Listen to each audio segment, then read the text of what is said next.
As you enter the old city of Jerusalem through the Lion's Gate on the eastern wall, built by Sultan Suleiman the Magnificent in 1538, few yards ahead on the Via Dolorosa, on the right side, there is one of the best preserved Crusaders' churches of the Holy Land, the Church of St. Anna.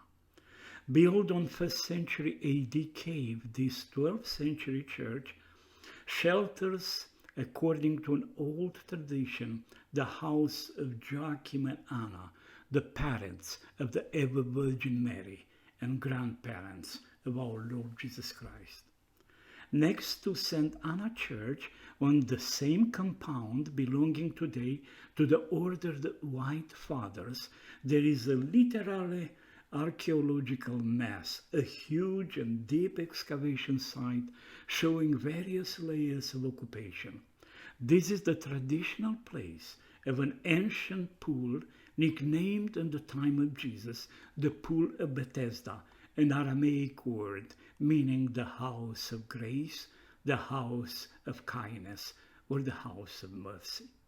In the 8th century BC, King Hezekiah of Judah built a dam here across a shallow valley to capture runoff rainwater. It became known as the Upper Pool, mentioned in 2 Kings 18:17 and Isaiah 7:3. Around 200 BC, the high priest Simon added a second pool on the south side of the dam, mentioned in Sirach, chapter 50, verse 3. In the time of Jesus, the site of the two pools was outside of the walled city. In the 1st century AD, the pools were visited by sick people, Jewish and pagans alike, who believed that the waters have miraculous therapeutic powers. After 135 AD, when Roman Emperor Hadrianus destroyed the ancient city of Jerusalem, turning into a pagan city called Aelia Capitolina, a temple dedicated to the Greek god of medicine Asclepius was built on the site of these pools.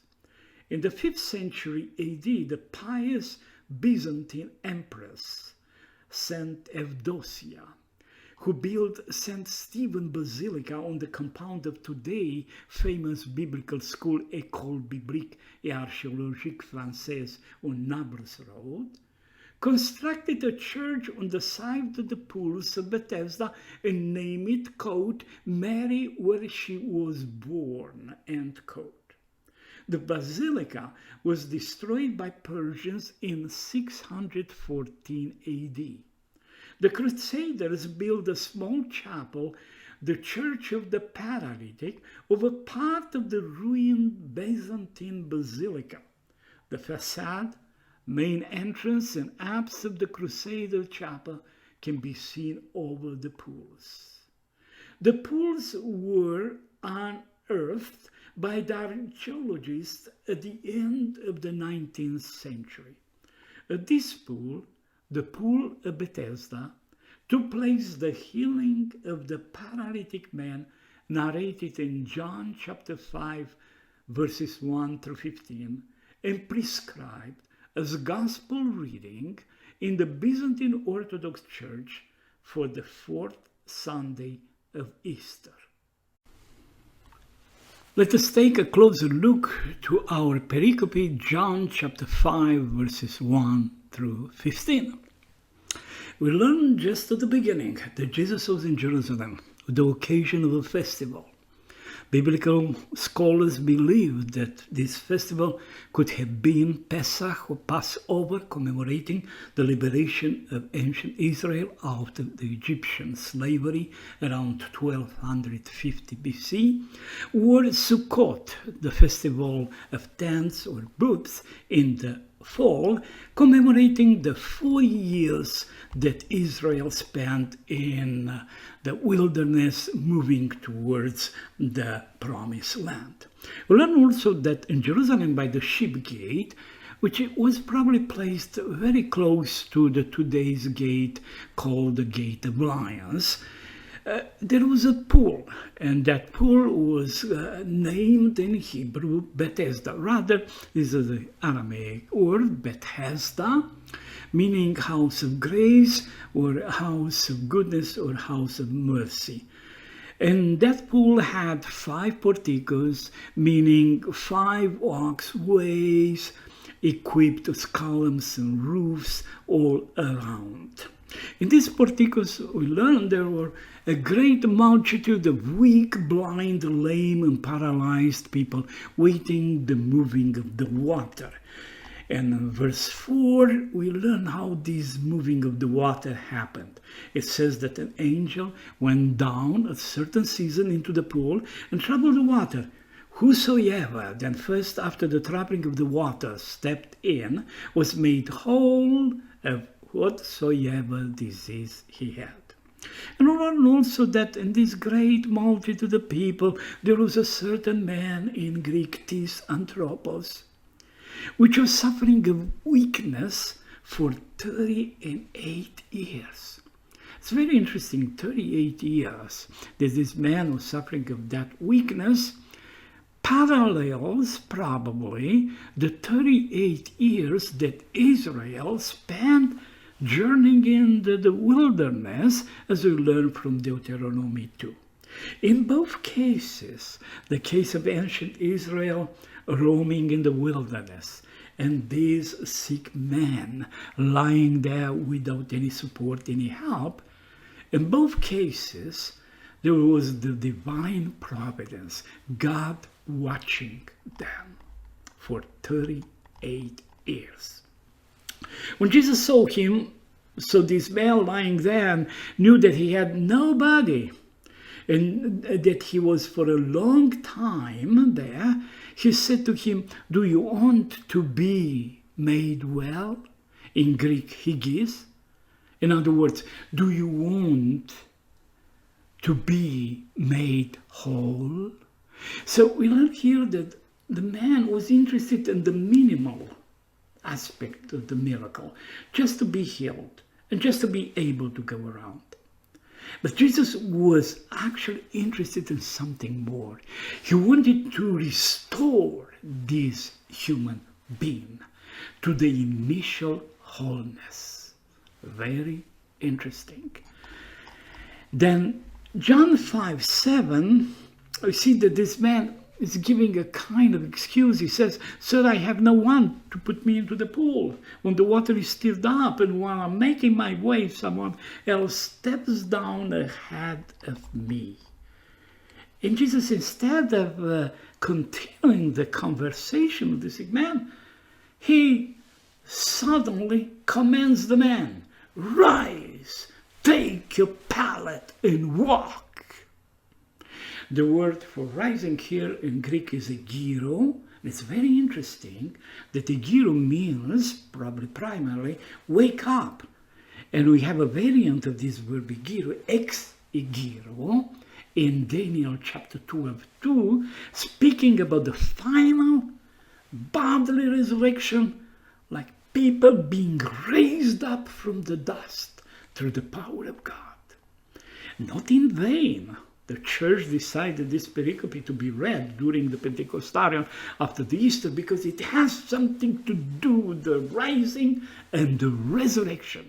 The sick man was depicted here as almost dead, and Jesus was waking him up, giving him the command, "Rise up, stand up, be resurrected, be whole again." And then he continues. Jesus said, "Take your pallet." So why Jesus is asking this man to take his pallet and to carry his pallet on a Sabbath day? And we learned that this was on a Sabbath day. And that pallet, that kind of straw mattress, was worn out. Imagine this man was lying there for 38 years. Was stinky probably. And Jesus is like telling him, "No, take your pallet and walk." The verb here used is peripateo, which means walk around, back and forth. You see, Jesus doesn't command this man to go home because he didn't have a home, apparently, because he said that he doesn't have friends, he doesn't have relatives. But he tells him, now take a walk, go around. And we learn that actually the man took a walk, but he was going straight forward to the temple area to give thanks to God for that miracle. And then he got in trouble. Why? Because the Pharisees, the religious authorities, were everywhere, and especially when Jesus was coming to Jerusalem, because they were interested to see what this fellow from Galilee, from Nazareth, this son of the carpenter, has to say or has to do. And they came to the man and said, man, do you know what you are doing now? It's unlawful, actually, to carry an object on the Sabbath day. And the man, out of fear or excuses, he said, if you want to blame me, do not blame me, blame the one who healed me, because that man actually asked me to carry this pallet.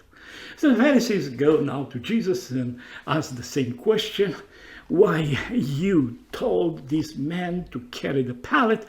And Jesus actually gives this short but poignant answer, my Father is still working, and I also am working, end quote.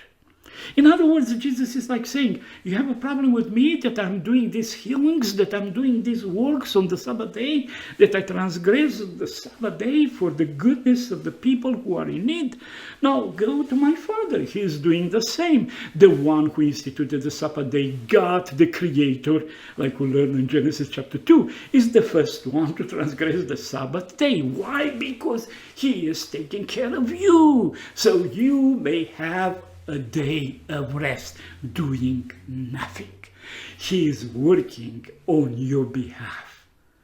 So in other words, Jesus is like telling the Pharisees, guys, you are so much stuck to the observation of the Sabbath day that you forget something, that humanity is the crown of creation.